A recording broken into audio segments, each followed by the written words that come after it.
Hola a todos, mi nombre es Manuel, esto es Historia Bizarra Bizantina y hoy os traigo el presente libro Falcó de Arturo Pérez Reverte, en el que nos situamos en los primeros y sangrientos impases del último de nuestros conflictos patrios, la Guerra Civil de 1936 y 1939.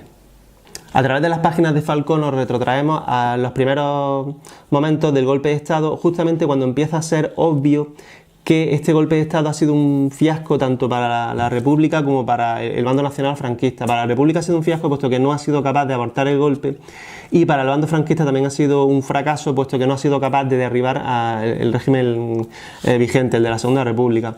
En sus páginas pasamos por ambas Españas, la republicana y la nacional, y vemos como ambos bandos venden a los pobres diablos que han quedado atrapados por el conflicto en ambas zonas de influencia, venden como esta guerra civil va a ser un conflicto muy breve en el tiempo y se van a alzar ellos con la victoria. Pero es de aquí que empieza a haber cada vez más personajes lúcidos que son capaces de ver más allá de la propaganda y empiezan a ver que el futuro no va a ser así, sino que vamos a estar delante de una larga y cruenta guerra civil de resultado bastante incierto. Ambas facciones contendientes llaman en su ayuda a sus correligionarios. De esta manera vemos como la Segunda República es auxiliada por el régimen soviético de Moscú y cuenta con la ayuda de voluntarios antifascistas de medio mundo que aquí se conocieron con el nombre de Brigadas Internacionales. De la misma manera, en el otro bando, el régimen de Franco cuenta con la ayuda de los fascistas italianos y alemanes, es decir, de la Alemania nazi. Hay que recordar que nuestra guerra civil de 1936-1939 es la antesala de la Segunda Guerra Mundial y por ello gran parte de las armas que en la Segunda Guerra Mundial destruyeron medio mundo fueron ensayadas en España, en nuestro último conflicto patrio, y el ejemplo paradigmático no es otro que el de la Fuerza Aérea Alemana, la Luftwaffe, que aquí la conocimos con el nombre de Legión Cóndor y desarrolló todo su poder, en aquel momento espectacular poder, en bombardeos tan célebres como el de Guernica. Y a mí este dato me llama poderosísimamente la atención, puesto que tenemos a soldados de medio mundo matando, robando, saqueando, violando o torturando impunemente a españoles de ambos bandos con la connivencia de las autoridades pertinentes. La situación europea no era mucho mejor, puesto que nos encontramos en el periodo de entreguerras, entre la Gran Guerra, la Primera Guerra Mundial y la Segunda. En este periodo muchos autores, como por ejemplo Juan Eslava Galán, han visto un periodo de rearme. Hay que recordar que Europa se suicida, y además varias veces en la primera mitad del siglo XX, y pasa a ser la historia de la humanidad a un continente totalmente arrasado y reducido a ruinas y escombros, en el que los dos grandes contendientes triunfadores de la Segunda Guerra Mundial, tanto los Estados Unidos de América como la Rusia soviética, van a subvencionar a tal o cual país, se lo van a anexionar a su ámbito de poder económico. En España, al inicio de la guerra civil, se está fusilando de manera industrial en ambos bandos para despejar el ambiente de traidores. Estas matanzas primerizas también sirven para resarcirse de viejos agravios, puesto que en España la pertenencia a tal o cual bando fue generalmente más una excusa que un motivo de causa para matar a alguien. La idea capital de Falcó es la ideología. La ideología es esa creencia en unos valores superiores a nosotros mismos que nos llevan a matar, a arriesgar la vida y en casos extremos hasta el martirio, en pro de esa causa que es mucho más importante que nosotros. En aquella época, en Europa, para paliar los desastres absolutos y pavorosos de la Gran Guerra, la Primera Guerra Mundial, pues se tira de ideología, ¿no? Se tira de fascismos tanto de izquierdas como de derechas. Es decir, por un lado el fascismo y por otro lado el comunismo tratan de paliar con ideologías simples que siempre buscan echarle la culpa a otro, ¿no? Y el enemigo exterior. Tratan de paliar esos millones de pérdidas humanas que hubo en la Gran Guerra, esos países devastados, esas economías totalmente postradas y las consecuencias que hubo del crack del 29, en el que millones de europeos van a la calle, tienen que dejar sus puestos de trabajo y la miseria, el paro y el hambre cunden por toda Europa. Y mientras todo esto pasaba, las democracias liberales como Francia, como Reino Unido, como Estados Unidos se replegaban en sí mismas para hacer frente a sus acuciantes problemas y dejaron engordar ambas bestias, el fascismo y el comunismo. Es Falcó de Pérez Reverte un homenaje a esos millones de jóvenes que pusieron su vida y su sangre al servicio de esa ideología, y esos jóvenes están magníficamente bien retratados en la novela, ¿no? Que vemos la figura de ese espía en territorio enemigo, ese camisa vieja, ese falangista de primera hora que se juega la vida repartiendo propaganda a la salida de una fábrica con una pistola en el bolsillo, o ese espía doble. El personaje principal de la novela, Lorenzo Falcó, que presta su apellido al título de la misma, es un jerezano de buena familia, está más o menos en la mitad de la treintena, es un personaje interesante, guapo, simpático, mujeriego, es un niño bien andaluz que trunca una brillante carrera en la Armada, puesto que lo echan de la Academia de Marín, la Academia Naval de Marín, por un lío de falda.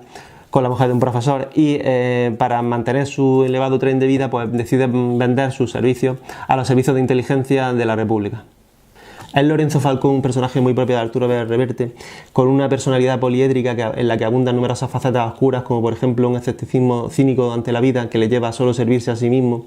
Pero aunque el propio autor Pérez Reverte ha insistido muchas veces en la promoción de la novela, de que Falcó simplemente es un mero sinvergüenza, lo cierto es que al igual que su otra gran creación, el personaje de Diego Alatriste y Tenorio, pues ciertos peculiares códigos de conducta moral de Falcó, como la camaradería o el valor, lo redimen. A lo largo de los hechos narrados en la novela se nos dan pistas sobre cuál fue el pasado de Lorenzo Falcó. Esto, amén de otorgarle una gran credibilidad y coherencia a la novela, sirve para establecer asideros para una posible secuela. Secuela que, por cierto, tiene toda la pinta de que se llegue a materializar y no sabemos, solo queda saber si se va a ambientar antes o después de los hechos narrados en Falcó. Al principio de la novela, a Falcó, que trabaja, por cierto, para el SNIO, el Servicio Nacional de Informaciones y Operaciones, se le encomienda el desarrollo de una misión en territorio enemigo, en territorio controlado por la República, misión que no vamos a desvelar aquí, pero el lector, a poco que sepa de historia, sabe que está perdida de antemano. Este personaje tan sumamente escéptico, cínico y descreído, el de Falcó, contrasta ferozmente con el que es el segundo personaje de importancia de la novela, Eva Rangel.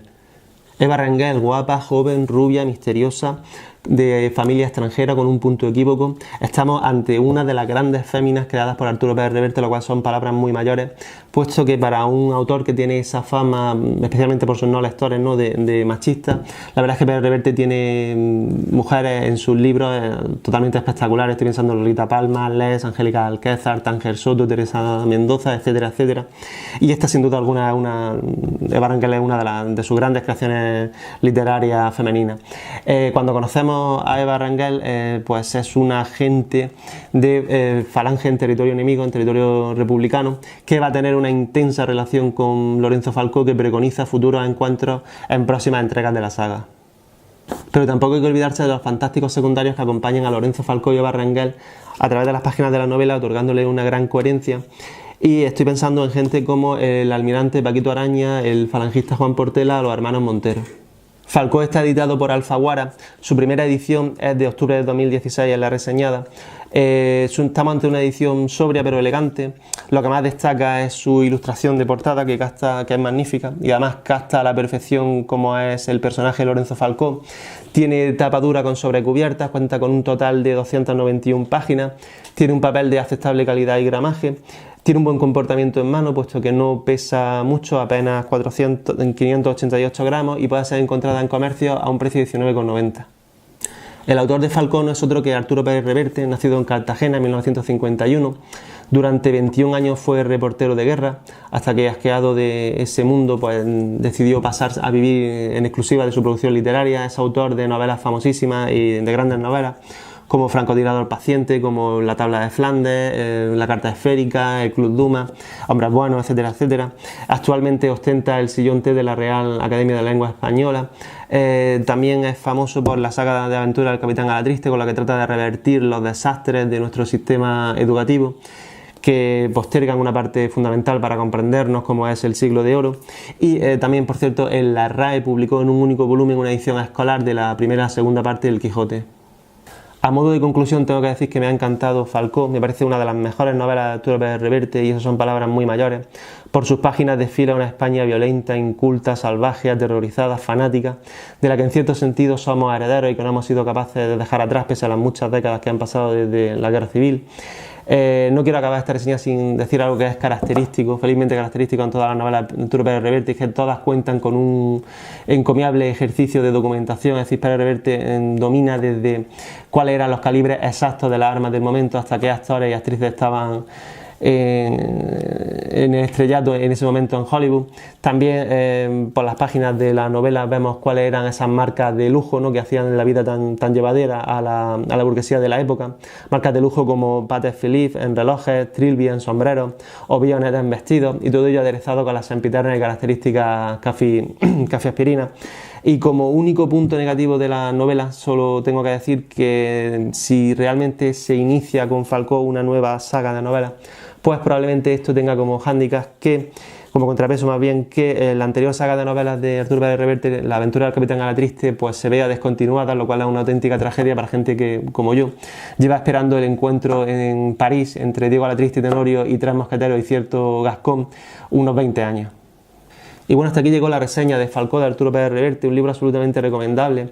Espero que haya sido de tu agrado. Dame un like para recompensar mi trabajo, suscríbete para estar atento a las novedades del canal. Si tienes alguna duda, sugerencia o inquietud, pónmelo en comentarios y nos vemos en la próxima reseña. Vale.